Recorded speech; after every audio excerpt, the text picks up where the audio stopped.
Monday morning at 7 a.m., Elena Travers walked through the technical section of St. John Air Base with the same measured stride she'd maintained for the past 3 years. At 48, her salt and pepper hair was tied back in regulation style, and her blue Air Force uniform, always pressed, but somehow never quite fitting right, anymore, seemed to hang on her lean frame like a costume from another life. The young officers gathered near the maintenance bay didn't notice her approach at first. They were too busy discussing formation flying drills for the upcoming Air Force Day celebration, their voices echoing off the polished concrete walls with the confidence of youth.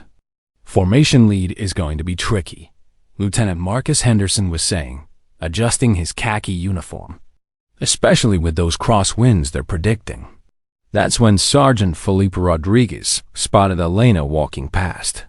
His voice carried that particular brand of cruelty that only comes from someone trying to impress his peers. "Hey, there goes our training advisor," he said, making air quotes with his fingers. "She used to fly, but she can't even pull an emergency chute." The group erupted in laughter, but Felipe wasn't done. "Got grounded for slow reflexes, I heard. Froze up during a mission. They just call her an advisor to keep her busy like giving a broken toy to a child." Elena heard every word. Her pace never changed. She didn't flinch, didn't turn her head. She simply walked past with quiet dignity, having learned long ago that some battles aren't worth fighting. But something glinted in her left hand, a weathered iron raffle model no bigger than her palm, its paint chipped away to reveal dull metal beneath. In her small office, Elena carefully pinned up an old photograph above her desk. 6 RAF fighters in perfect cross formation against the Mediterranean sunset. The image was faded, edges curled from age. She sat down and opened her desk drawer, pulling out the iron model. Attached to it was a yellowed piece of paper with precise handwriting. Delta 9, Naval Sector 9, 2011s. No one left behind. The morning briefing was routine weather reports, maintenance schedules, training protocols. Elena contributed when asked, her suggestions always practical, always ignored. Commander Lauren Davis, the base operations chief, had a particular talent for dismissing Elena's input with a smile that never reached her eyes. "Travers, we appreciate your historical perspective," Davis had said just last week when Elena suggested adjusting the training schedule for wind conditions. "But we've got state-of-the-art weather prediction now. We don't need to rely on old pilot intuition." The other officers had chuckled at that. Old pilot intuition. As if experience was something to be ashamed of. What none of them knew, what Elena had never told them, was that the iron model on her desk wasn't just a keepsake. It was a reminder of the day she'd held a formation together when everything went wrong. The day 6 men went home to their families instead of becoming casualties. The day that earned her a medal she kept hidden inside the hollow fuselage of a toy airplane. As Elena packed up her paperwork that evening, she could hear the young pilots in the corridor still talking about Air Force Day. Their excitement was infectious, their confidence admirable. They reminded her of herself 20 years ago, certain that skill and technology could conquer anything. She locked her office and walked toward the parking lot, passing the group of officers from that morning. Their conversation stopped as she approached. "Evening, ma'am," Marcus said with exaggerated politeness. "Gentlemen," Elena replied simply, continuing toward her car. Behind her, she heard Felipe's voice drop to what he thought was a whisper. Wonder what she did to get demoted to a desk job. Must have been something serious. Elena paused at her car door, her hand tightening around her keys. For just a moment, she considered turning around, walking back, and telling them exactly what she'd done. About the missiles that came out of nowhere. About the radar failure that left her flying blind. About the choice between saving herself and saving her squadron. Instead, she got in her car and drove home, the iron raffle model sitting on her passenger seat, its nose pointing toward the sky she once owned. That night, Elena stood on her apartment balcony, looking up at the stars. Somewhere up there in that vast darkness, she'd once danced with death and won. She'd guided 5 other pilots through a missile field, using nothing but instinct and 18 years of experience. But tomorrow, she'd walk back into that base, sit at that desk, and let them call her a washed-up pilot who couldn't even pull an emergency chute. The irony wasn't lost on her. The same people who dismissed her now would be the ones executing the very formation patterns she'd perfected under fire. They'd fly their perfect demonstrations in peaceful skies, never knowing they were following techniques written in combat, tested in chaos, and proven when lives hung in the balance. Elena smiled grimly. Sometimes the most dangerous person in the room is the one everyone thinks is harmless. Sometimes legends are best lived rather than told. And sometimes, when the moment comes, they show you exactly who they've always been. Tuesday morning brought more of the same casual cruelty, but Elena noticed something different in the air. The whispers followed her now, spreading through St. John Air Base like wildfire. "Did you hear about Travers?" She caught fragments of conversations as she made her rounds. Complete radar failure during an escort mission over hostile territory. My buddy at Isters said she got grounded for PTSD, couldn't handle the pressure. I heard she crash-landed during training. They covered it up. Each story grew more elaborate with each telling, and Elena found herself becoming a cautionary tale. The pilot who couldn't cut it, relegated to pushing papers and pretending to matter. The irony burned more than the lies themselves. During the weekly strategy meeting, the tension reached a breaking point. The room was packed with officers discussing Air Force Day preparations. Elena sat quietly in the back corner, her weathered hands folded over a manila folder containing formation recommendations she'd spent hours preparing. Commander Davis was holding court at the front of the room, pointing to aerial maps spread across the conference table. "The diamond formation is our signature move," she was saying. "We'll need precision timing to pull it off in front of the cameras." Elena cleared her throat. "Ma'am, if I could suggest, given the predicted headwinds, at 1,500 feet, we might want to consider adjusting the approach angle by 10 degrees. The crosswind shear over the parade ground can be tricky during Travers." Commander Davis's voice cut through the room like a blade. Her smile was sharp, dismissive. "With all due respect, ma'am, we don't need tactical analysis from someone who left the cockpit a decade ago. Times have changed. Technology has advanced." The room fell silent.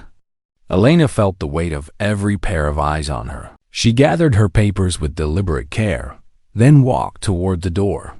But before leaving, she did something that made several officers exchange glances.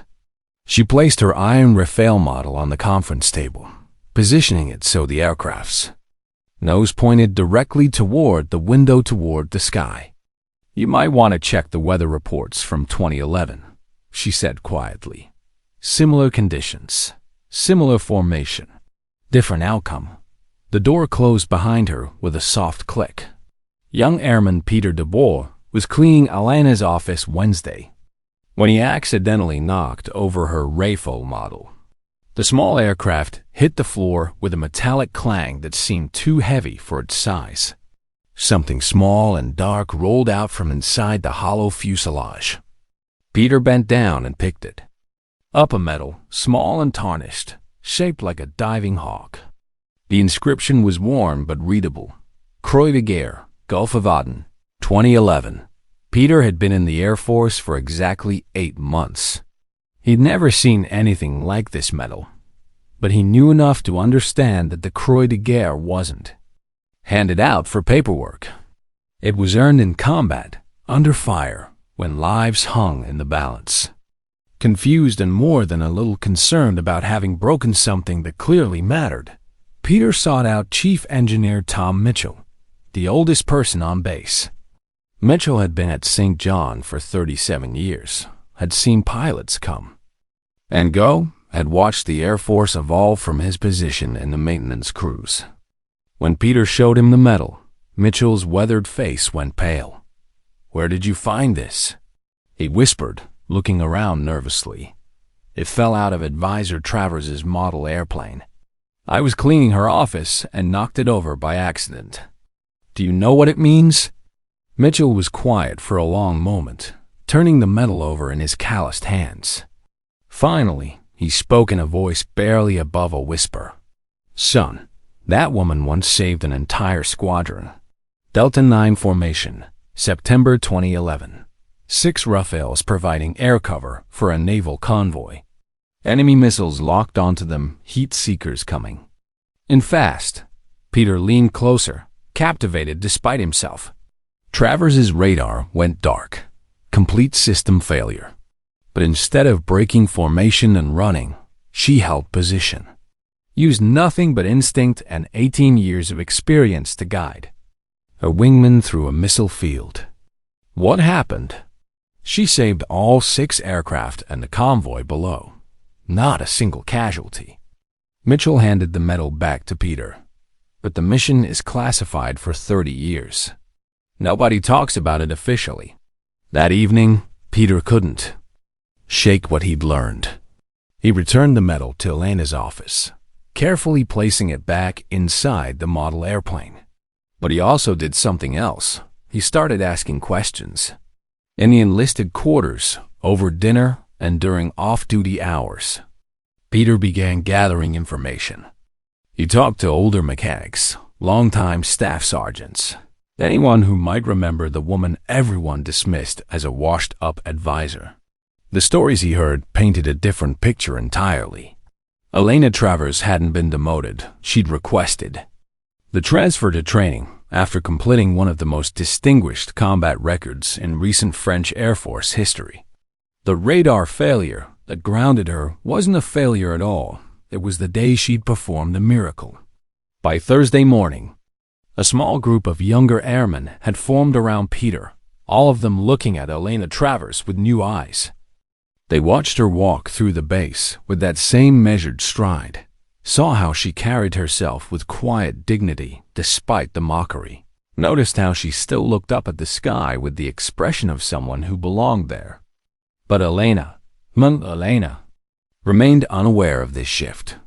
She was too focused on the growing hostility from her supposed colleagues, the increasing isolation, and the persistent feeling that her time at St. John Air Base was running out.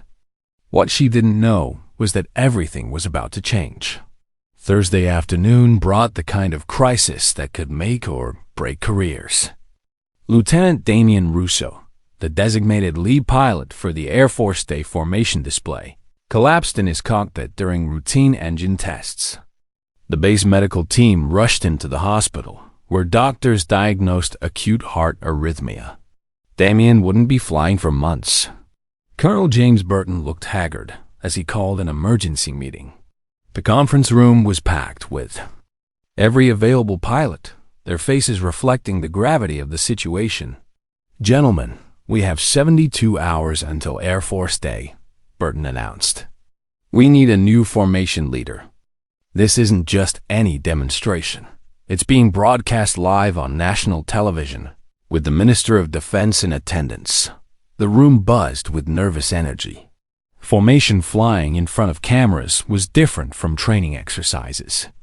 One mistake would mean catastrophe broadcast to millions, a black mark on the entire base, and career-ending consequences for whoever screwed up. Commander Davis stood up, her usual confidence slightly shaken. "Sir, none of our current pilots have the required experience for this level of precision flying. We could attempt a simpler formation, maybe scale back the complexity." "Absolutely not." Burton's voice was firm. "This demonstration was specifically chosen to showcase our capabilities. We cannot appear weak or incompetent on national television." As the discussion grew increasingly frantic, with pilots volunteering despite their obvious inexperience and officers suggesting increasingly desperate alternatives, there was a soft knock at the door.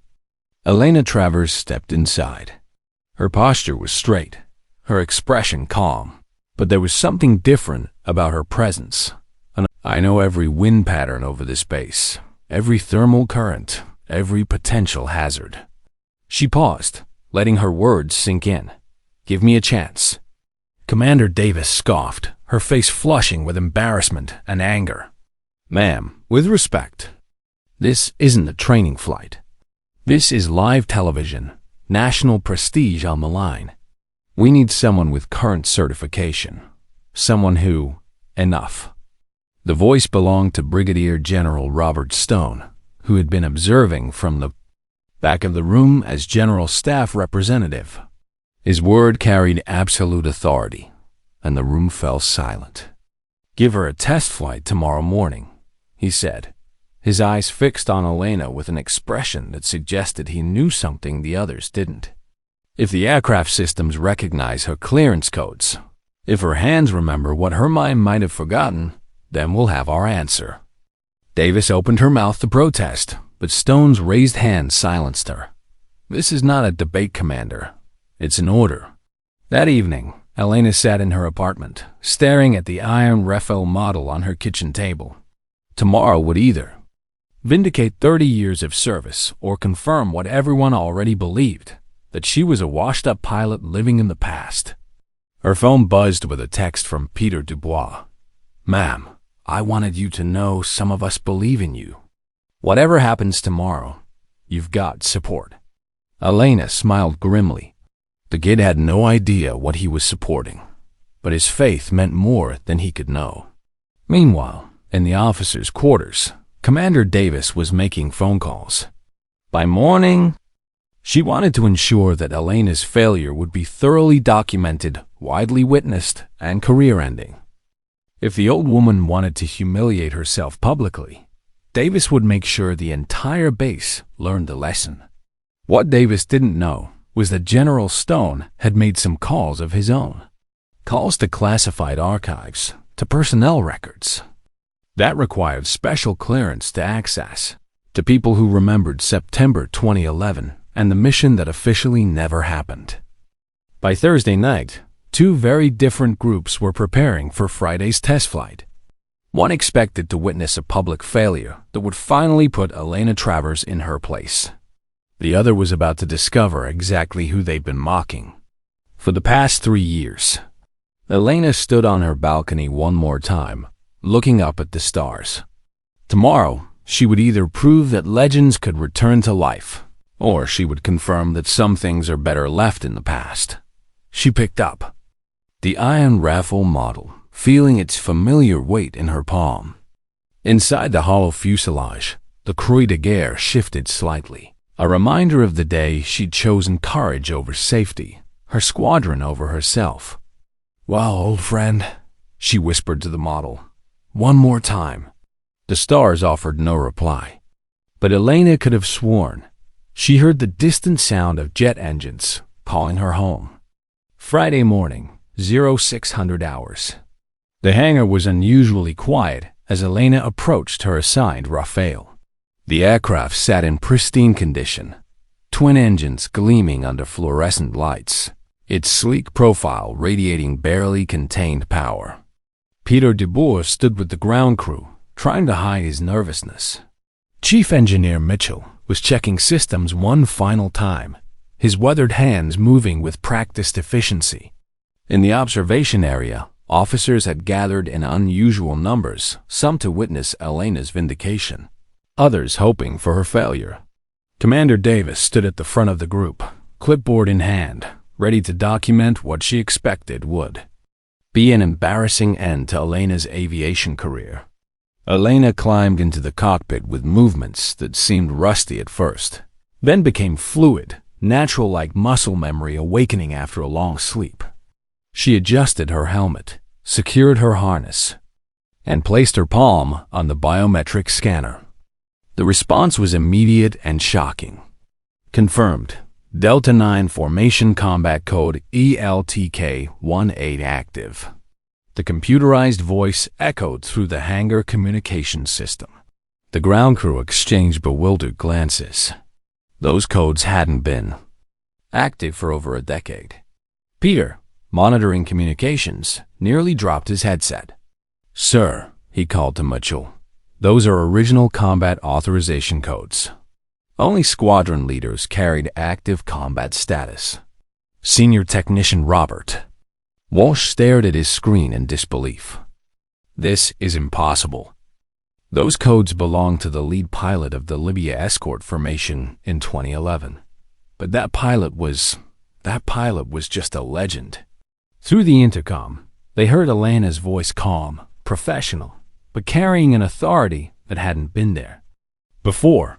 The voice of someone who had commanded respect in fighter squadrons, who had made life-and-death decisions at 400 miles per hour. "Control tower, this is Delta Lead requesting clearance for formation exercise. 3 aircraft, demonstration pattern 7. The air traffic controller's voice cracked slightly. "Ma'am, your call sign is listed as Advisor Travers." Elena's voice cut through the radio chatter like a blade. "This is Delta Lead. I have 2 wingmen ready for formation exercise, requesting immediate clearance." There was a pause then. "Delta Lead, you are cleared for takeoff. Godspeed." Elena's Rafale roared to life, twin engines creating a symphony of controlled power that made everyone on the ground feel it in their chest. She was joined by Lieutenants Michael Torres and James Castle, 2 of the base's most skilled young pilots. Both had been skeptical about flying with what they'd been told was a washed-up advisor. But as they lifted off and began their first formation turn, their doubts evaporated completely. Elena's flying was poetry in motion. Every adjustment was precise to the millimeter, every radio call perfectly timed, every maneuver executed with a smoothness that made complex aerobatics look effortless. Her wingmen found themselves flying better than they ever had, simply by following her lead. Live camera feeds transmitted everything back to base control. Senior officers stood in complete silence, watching 3 Rafale fighters perform aerial ballet at 400 miles per hour. The formation was so tight, so perfectly synchronized, they seemed connected by invisible cables. "My God," whispered Colonel Burton. "I'd never seen formation flying like this." In the observation area, Commander Davis's clipboard hung forgotten at her side. Her face had gone pale as she watched the woman she'd dismissed as incompetent execute maneuvers that textbook pilots could only dream of. General Stone stood at the back of the room, a slight smile playing at the corners of his mouth. He was one of the few people present who knew exactly what they were witnessing: the return of a legend. As the formation approached the base 4, their demonstration pass, Elena made a decision that sent chills down everyone's spine. She banked into a steep dive, accelerating toward the airfield at a rate that would have been reckless in anyone else's hands. At the last possible moment, she pulled up, leading her wingmen in a thunderous pass over the parade ground. The sonic boom rattled windows throughout the base, but just before clearing the airfield, Elena did something that made everyone understand exactly who she was. She tilted her left wing in a precise 30-degree bank, the traditional French Air Force salute to fallen comrades. When they landed 20 minutes later, the entire base had gathered on the tarmac. Word had spread.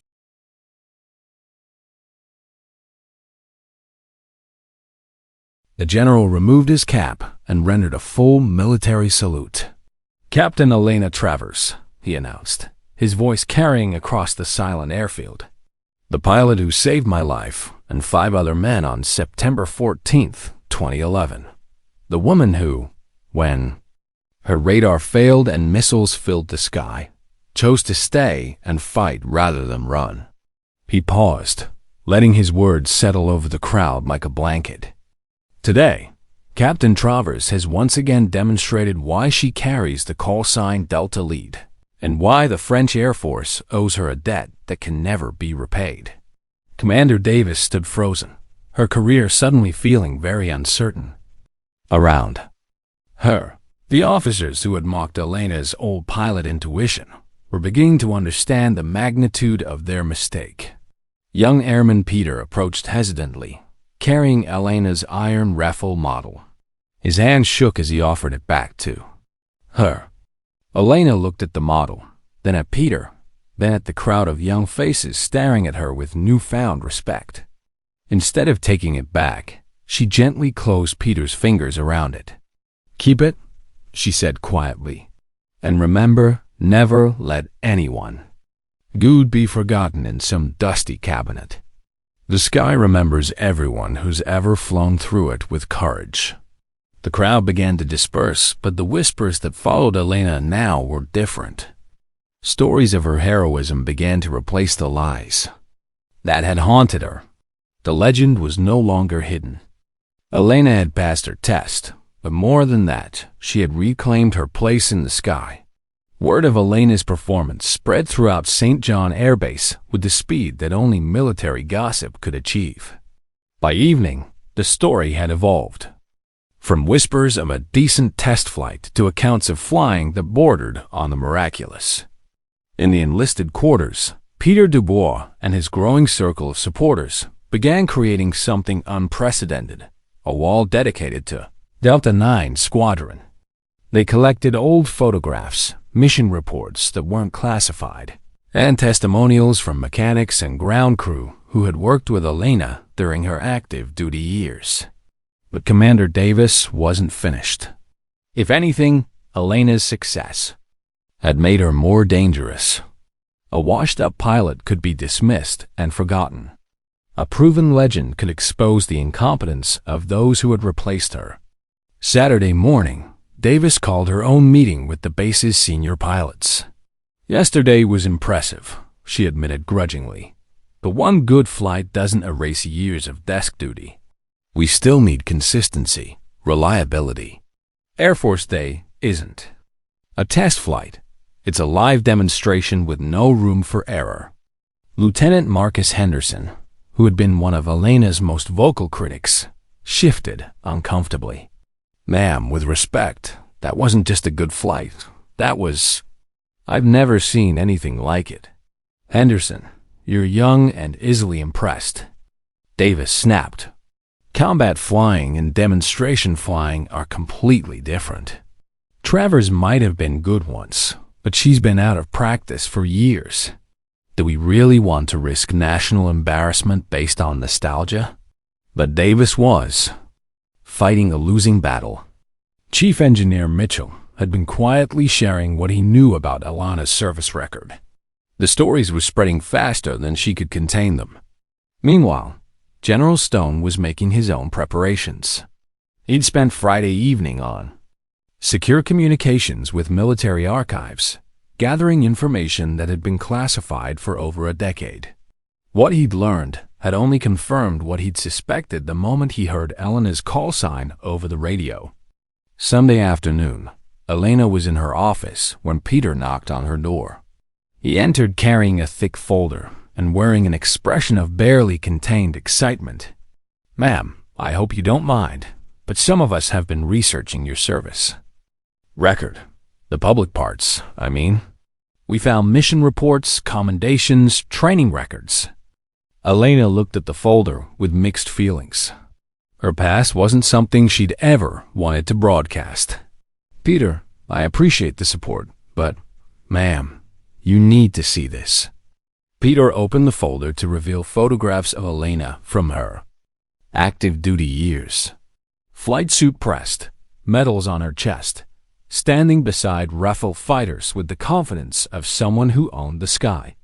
But it was the last photograph that made Elena's breath catch. 6 pilots in flight gear, arms around each other's shoulders, grinning at the camera. The caption read, "Delta 9 Squadron, post-mission, September 2011. We found 5 of the other pilots," Peter said quietly. "Torres is now a colonel at Isters. Rodriguez retired as a major. Williams is a test pilot at Toulouse. They all remember you, ma'am. They all say the same thing: you saved their lives." Elena stared at the photograph, remembering that day when 6 aircraft had become one unit, when individual survival had mattered less than collective success, when she'd chosen to guide her squadron through hell rather than save herself. "There's something else," Peter continued. "We compiled a manual of formation flying techniques based on your demonstration flight. We're calling it the Travers style. Other bases are requesting copies." Elena laughed despite herself. "The Travers style?" "Yes, ma'am. Young pilots are studying your methods. They want to learn from someone who's mastered formation flying in combat conditions." That evening, Elena received an unexpected visitor. General Stone knocked on her apartment door, holding a bottle of wine and wearing civilian clothes. "Captain, I hope you don't mind the informal visit," he said. "But I thought it was time we talked about September 14th, 2011. They sat on Elena's balcony, looking up at the stars, while Stone told her what she'd never known, how her actions that day had saved not just 6 aircraft, but a humanitarian convoy carrying medical supplies to refugee camps, how the mission had prevented an international incident, how her split-second decision to hold formation had rippled through diplomatic channels for months afterward. "The funny thing is," Stone said, "officially, that mission never happened. The classification level means it can't be discussed for another 15 years. So all those young officers mocking you have no idea they're in the presence of genuine heroism." Elena sipped her wine, processing this information. "Then, why tell me now?" "Because I was Delta 4 that day. You saved my life, Elena. And watching you get treated like a failure by people who couldn't carry your flight helmet, it was killing me to stay silent." Monday morning brought a subtle but noticeable shift in the base's atmosphere. Elena walked through the same corridors, but the whispers had changed. Officers nodded respectfully as she passed. Ground crew members made eye contact and smiled. Commander Davis, however, was not ready to concede defeat. If she couldn't attack Elena's flying, she would attack her fitness for command. "The woman hasn't flown combat in over a decade," Davis told anyone who would listen. "She's not current on procedures, not familiar with new equipment. What if something goes wrong during the demonstration?" The battle lines were drawn. In 3 days, Elena would either lead the Air Force Day demonstration to triumph, or she would fall in front of the entire nation. She was ready for either outcome. Tuesday morning, Elena found herself in an unusual position surrounded by supporters. The young pilots who had once mocked her were now requesting her guidance on formation techniques. Peter Dubois had become her unofficial aide, handling requests for interviews and advice from other bases. But Commander Davis wasn't finished fighting. She'd spent Monday evening making phone calls to higher command, raising concerns about protocol, currency requirements, and the wisdom of putting a retired pilot in charge of such a high-profile demonstration. "I'm not questioning Captain Travers's historical achievements," Davis told Colonel Burton in his office. "I'm questioning whether it's responsible to risk our reputation on someone who hasn't flown regular missions in years." Burton leaned back in his chair, studying Davis carefully. "Commander, you were present for the test flight. You saw the same performance we all did. One flight, sir. Under controlled conditions. With no pressure, no cameras, no consequences for failure. And what would you suggest as an alternative?" Davis straightened, seeing her opening. "Let me lead the formation, sir. I have current certification, recent flight hours, and experience with media demonstrations. I can work with Travers as an advisor, but command responsibility should rest with someone who's been flying consistently." It was a reasonable argument, and Burton knew it. From a purely administrative standpoint, Davis's concerns had merit. But from a practical standpoint, he'd seen what Elena could do in the cockpit. "I'll consider your recommendation," he said finally. "But the decision isn't mine alone. General Stone has taken a personal interest in this demonstration." Meanwhile, Elena was dealing with her own doubts. 3 years of desk duty had indeed dulled some of her reflexes. Equipment had changed, procedures had evolved, and she was no longer the young pilot who had commanded Delta 9 Squadron with unshakable confidence. Wednesday afternoon, she was reviewing flight plans when Lieutenants Torres and Castle knocked on her door. They were the pilots who had flown as her wingmen during the test flight. "Ma'am," Torres said, "we wanted to talk to you about the demonstration." Elena gestured for them to sit. Having second thoughts about flying with the old advisor? "No, ma'am," Castle replied quickly. "Just the opposite. We've never flown with anyone who made formation work feel so natural. It was like you could see what we were going to do before we did it." Torres nodded. "We've been talking to other pilots, studying recordings of your test flight. The way you adjusted for wind shear, compensated for our positioning errors, maintained formation integrity while executing complex maneuvers. Ma'am, that's not just skill, that's heart." Elena felt something loosen in her chest, a tension she hadn't realized she'd been carrying. "Thank you, gentlemen. That means more than you know." "There's something else," Torres continued. "Commander Davis has been asking questions about the demonstration, about contingency plans if something goes wrong, about who takes responsibility if the old pilot crashes on national television," Elena finished. "We don't think that's going to happen, ma'am. But we wanted you to know that if you're leading this formation, we're with you completely. No doubts, no reservations." Thursday morning brought the final briefing. The conference room was packed with everyone involved in the Air Force Day celebration. Elena sat at the front table with Colonel Burton, General Stone, and Commander Davis, while pilots, ground crew, and support staff filled the remaining seats. Burton addressed the room with military precision. "Ladies and gentlemen, we have 24 hours until the most important demonstration this base has undertaken in years. The Minister of Defense will be present, along with international military attaches and live television coverage reaching 12 million viewers." He gestured to the aerial photographs spread across the table. "The formation will consist of 6 RAL fighters executing a diamond pattern with precision timing. Captain Travers will serve as formation leader, with Lieutenants Torres, Castle, Henderson, Rodriguez, and Walsh as wingmen." Elena noticed the slight emphasis Burton placed on her rank captain, not advisor. It was a subtle but important distinction that acknowledged her military status rather than her current position. Commander Davis cleared her throat. "Sir, I've prepared contingency protocols in case of equipment failure or pilot incapacitation." Given the high-stakes nature of this demonstration, General Stone interrupted with a voice like steel. "Commander, your concerns are noted and recorded. However, Captain Travers will lead this formation with full command authority. Any questions about her competence should have been raised before she proved herself in the test flight." The room fell silent. Stone's words carried the weight of absolute authority, but more than that, they carried the weight of personal knowledge.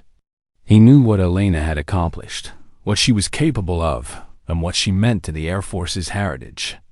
Elena stood to address the room. "I know there are concerns about my readiness, my currency, my ability to handle pressure. Those concerns are valid, and I respect them. But I also know that tomorrow, when we take to the sky, we won't be 6 individual pilots trying to look good for cameras. We'll be 1 unit, 1 formation, 1 purpose." She paused, looking around the room at faces that ranged from skeptical to supportive to curious. "I've flown this pattern under conditions that would terrify most pilots. I've held formations together when everything was falling apart. And tomorrow, with your support and skill, we're going to show the world what the French Air Force can accomplish." The briefing concluded with technical details, weather reports, and final preparations. As the room emptied, Elena found herself alone with General Stone. "Nervous?" he asked. Elena considered the question carefully. Excited, she said finally. For the first time in 3 years, I feel like myself again. Stone smiled. Tomorrow, everyone else will feel it too. That evening, Elena stood on her balcony one last time before the demonstration, holding the iron Rafale model. Inside its hollow fuselage, the Croix de Guerre caught the light from her apartment, a reminder of the day she'd chosen courage over safety. Tomorrow would be different. Tomorrow, she wouldn't be saving lives in combat, she'd be celebrating the art of flight itself, showing the world the beauty and precision that military aviation could achieve. But in her heart, it felt like the same choice she'd made years ago. The choice to be worthy of the trust placed in her, to be deserving of the wings she wore, to prove that legends could return to life when the moment demanded it. The stars offered their silent blessing, and Elena went inside to prepare for her return to glory. Friday morning dawned clear and calm, with perfect conditions for flying. Elena arrived at the base before sunrise, her dress uniform crisp and her movements showing none of the uncertainty that had plagued her 3 years of desk duty. Today, she was Captain Elena Travers, Delta Lead, and the difference was visible to everyone who saw her. The demonstration was scheduled for 1400 hours, but preparations had begun at dawn. Ground crews swarmed over 6 Rafale fighters, ensuring every system was perfect. Media crews set up cameras and communication equipment. VIP stands were erected for the Minister of Defense and international observers. In the pilot's briefing room, Elena addressed her wingman one final time. Lieutenants Torres, Castle, Henderson, Rodriguez, and Walsh sat around the table, their faces showing a mixture of excitement and focus.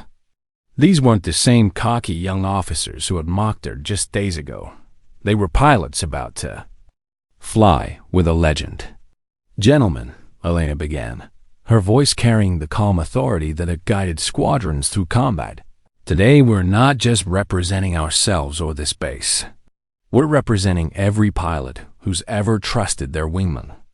Every formation that's ever flown in defense of our nation." She pointed to the flight plans spread across the table. The diamond formation requires absolute precision. 6 aircraft moving as one unit, separated by distance. "Ma'am, about what we said before." "We didn't know." Elena held up a hand. "What you said doesn't matter anymore. What matters is what we do in the next 2 hours. Trust your training, trust each other, and trust that I'll bring all of you home safely."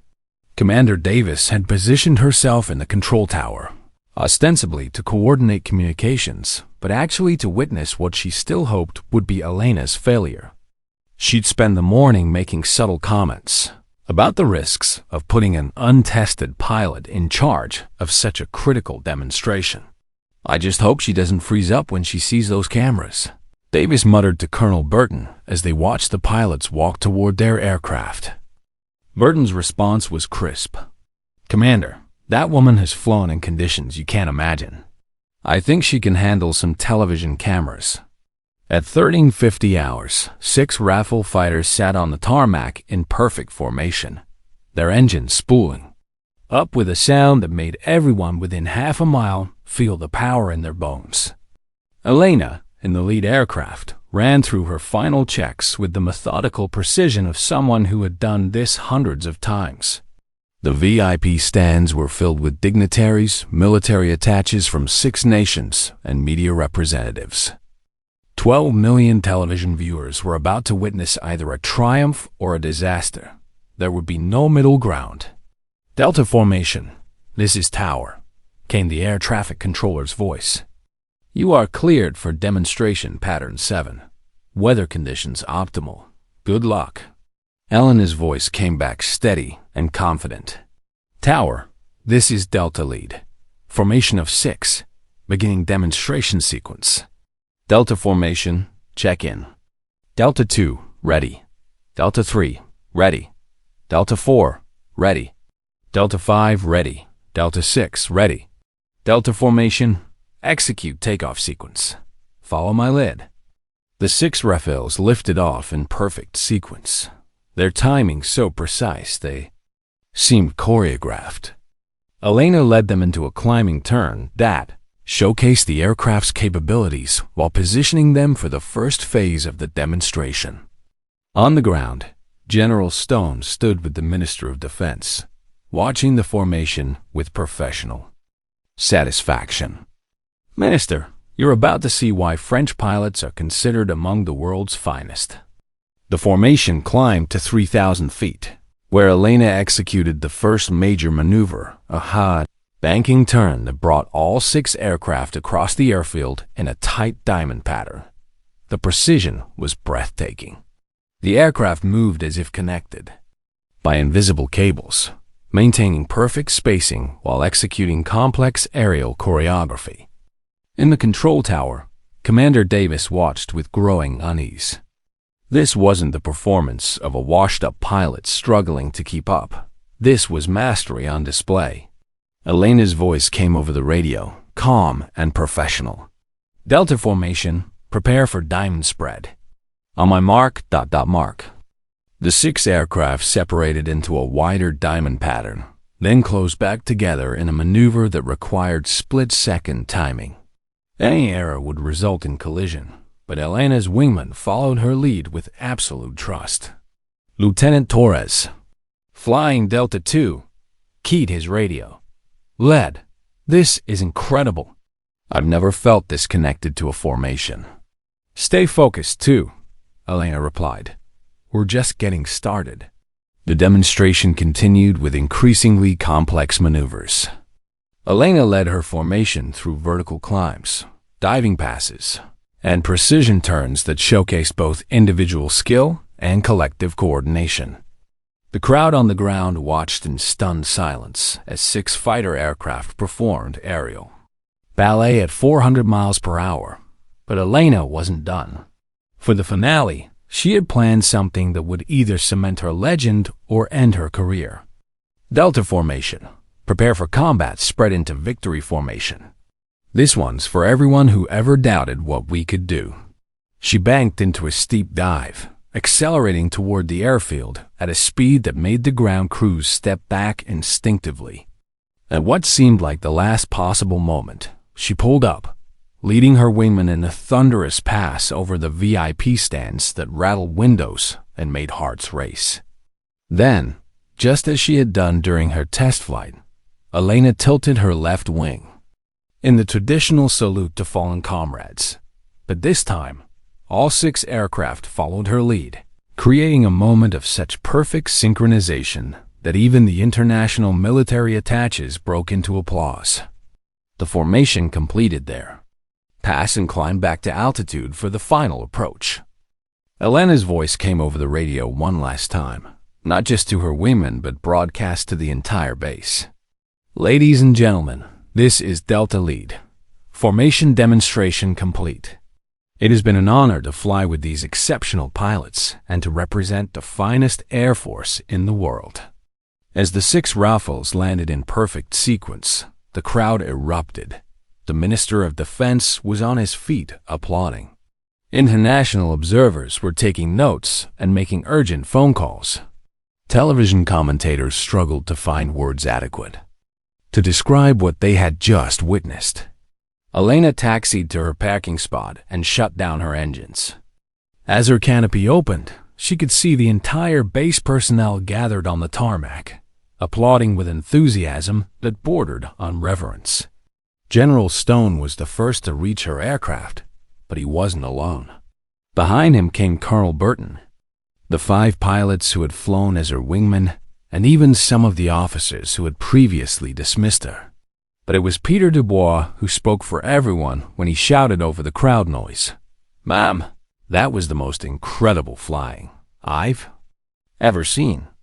Elena climbed down from her aircraft, removed her helmet, and looked around at the faces surrounding her.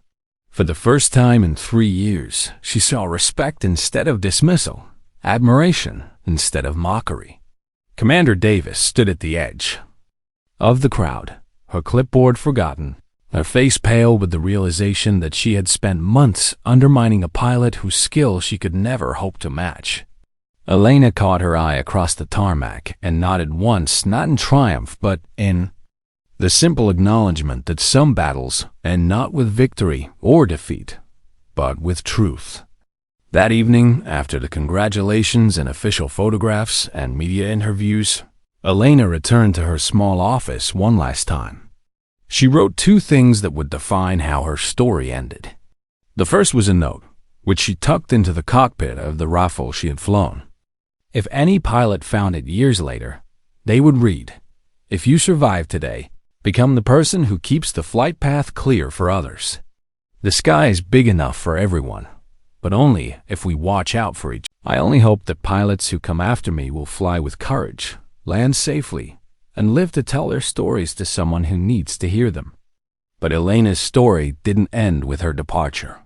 In the weeks that followed, something extraordinary happened at St. John Air Base. Young pilots began seeking out the older mechanics, ground crew members, and support staff who had quietly served for decades. They started asking questions about the people around them, wondering what stories might be hidden behind modest uniforms and quiet demeanor. Peter Dubois established what became known as the Travers Archive, a collection of stories, photographs, and testimonials from service members whose contributions had been overlooked or forgotten. The iron Rafale model sat at the center of the display, its nose still pointing toward the sky. Commander Davis requested a transfer to a desk position at headquarters. Her brief note mentioned personal reasons, but everyone understood that she could no longer function effectively in an environment where her judgment had been so thoroughly discredited. Lieutenant Henderson, who had once joked about Elena's inability to pull an emergency chute, became one of the most vocal advocates for respecting experienced personnel regardless of their current position. He would tell anyone who listened, "You never know who you're really talking to." The formation flying techniques Elena had demonstrated were studied, documented, and incorporated into the Air Force's official training curriculum.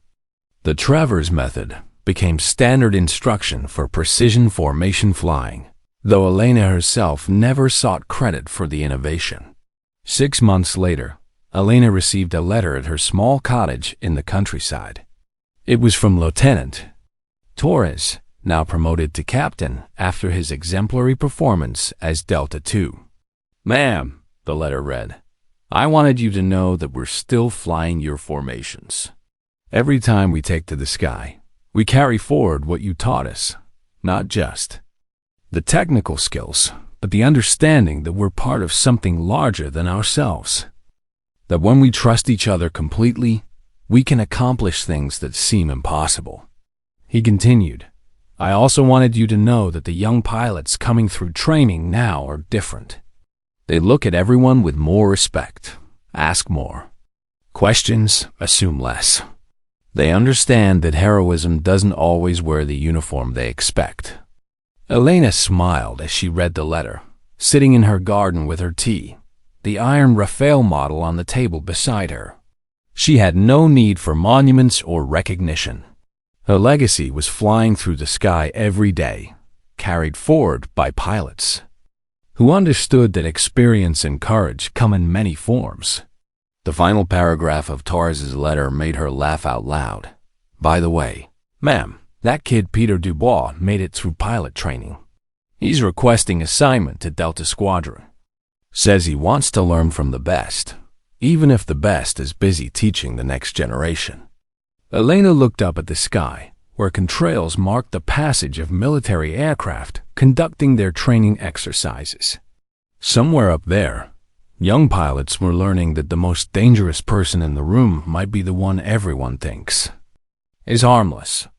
They were discovering that legends aren't always found in history books. Sometimes they're walking quietly among us, waiting for the moment when their true nature is revealed.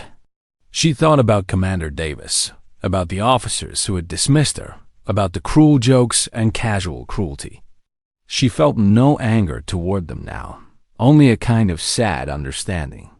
They had confused position with worth, current assignment with lifetime achievement. They had looked at a training advisor and seen failure, when they should have looked deeper and seen possibility. As evening fell, Elena heard the distant sound of jet engines overhead. A formation of 3 Rafales passed across the sunset, flying in perfect diamond pattern with precision that would have made her proud. She didn't know the pilots' names, but she knew they were carrying forward something she had helped create: a culture of respect, a tradition of excellence, and an understanding that true strength comes from lifting others up rather than tearing them down.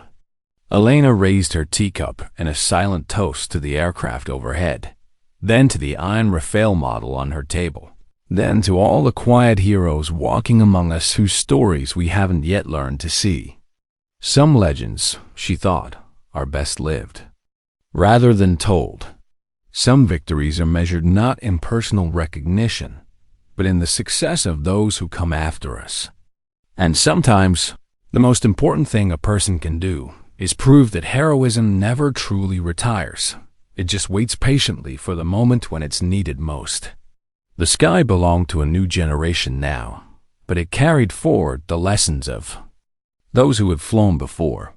Elena was content with that legacy, and with the knowledge that somewhere above her, young pilots were learning what it means to fly with courage, land safely, and trust the person flying next to them.